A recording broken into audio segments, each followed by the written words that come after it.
Welcome to Mercy Center. And Mercy Center is in Klong Toi, which is the largest slum in Thailand.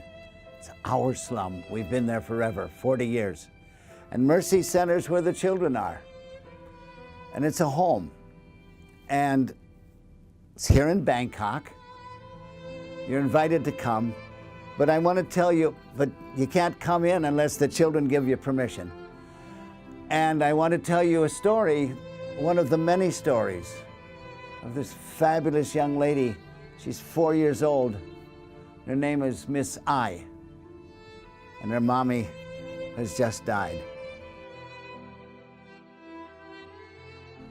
And she shouldn't have. Mom should not have died, but she did. She wouldn't take her pills, she wouldn't take her TB meds, she wouldn't take the AIDS meds. But the story's about the little girl. And we were at the temple, the Buddhist temple, because she's Buddhist. I'm the only Catholic priest that was there. The only Catholic priest that was there at a Buddhist temple praying for the Buddhist dead. So this little girl took one of the flowers. It's a rice paper flower. And she took it off the platter. And then she went over and sat down on the stairs in front of the platform where you go up and where the mother is, the body of her mother was. And she threw it on the ground in anger. Not anger, 4-year-olds are not angry. But whatever, and she picked it up. And then she walked up the stairs, the 10 stairs. And you're not supposed to, because you cannot join in the actual active cremation for your parents. But she went up the stairs, and here's the body in the casket and ready for cremation. And here's a picture of her mother. And her mother's a beautiful woman. Even in death, she was beautiful. So this little 4-year-old girl takes the picture off the stand and takes this little flower, and she puts it with the picture of her mother. And she sits down and she starts to cry. And you could hear her everywhere, but she changed. It wasn't, "Mommy, why did you leave me?" It wasn't that at all. It was, "Mommy, if you're not there, I can't come and hug you every night and tell you not to worry." It's the child telling mother, "Don't worry." And then it was silent. So our best house mom went up the stairs. She said, "Would you go with me? I'm afraid to go up alone. It's breaking all protocol." So I went up there with her, and she picked up this 4-year-old girl with a picture of her mother. And then the little girl says, "I want to see my mom here in the casket." And we said, "No, you don't. And then I said, "She's not here. She's not here. She's gone. She's gone. I want to see her because I promised my mom that before she went to heaven, I'd kiss her one more time. Before she went to heaven, I'd kiss her one more time." This is a 4-year-old girl, the daughter. So we said, okay. So we took her and carried her and then bent her down a bit so she could see her mom. And I said, "You don't want to kiss her. She's not here. She's cold. Her life she's not here." She says, no, I want to do this." So we leaned her down and she kissed her mom on the forehead, and she says, "Mommy's cold." I said, "Yes, I know." And she says, "We've got to get her a blanket." So there was a piece of cloth there at the feet of the mother's dead body. So we picked up the cloth and put it here. And then we said, "We have to go." But I forgot something. Is that when she was there in the beginning, all alone, crying, that our best house mom, she said, "Come."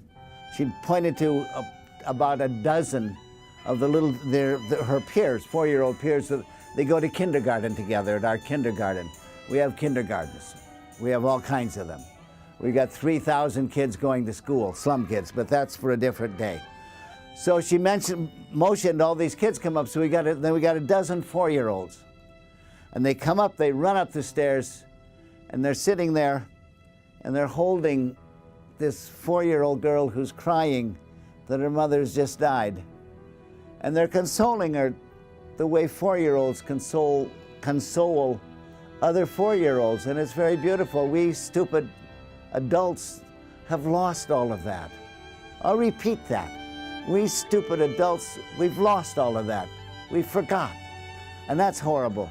So anyway, they consoled her, and they held her. And then pretty soon they found, after a minute, even in the sadness, and then they all came up, and each of them kissed the picture of her mommy. And then after about a minute, they found something to be joyful about and laugh about, and they were laughing and giggling, and she's sitting there and she doesn't know whether to cry or whether to laugh. And anyway, finally, the house mom told the children to go downstairs and then to pick up the story again. So she kissed her mommy, and we said, and pulled the blanket up. We said, we have to go now. We have to go now.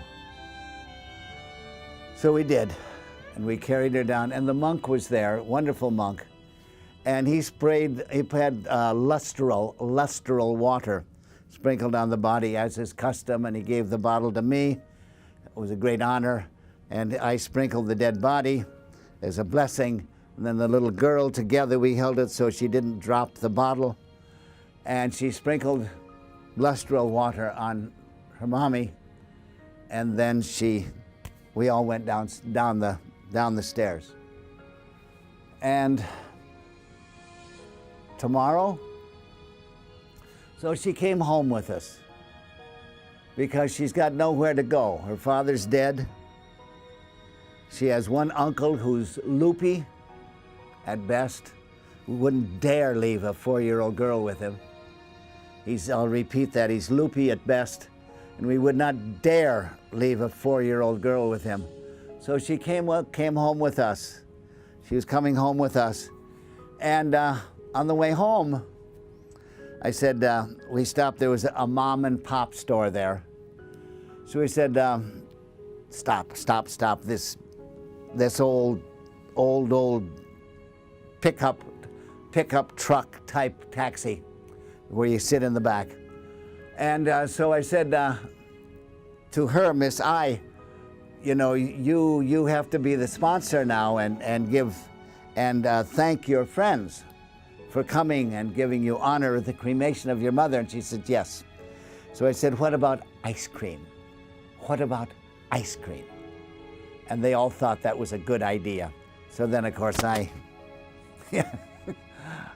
paid for the ice cream, and they went in and bought ice cream and came out and had their ice cream. And the next day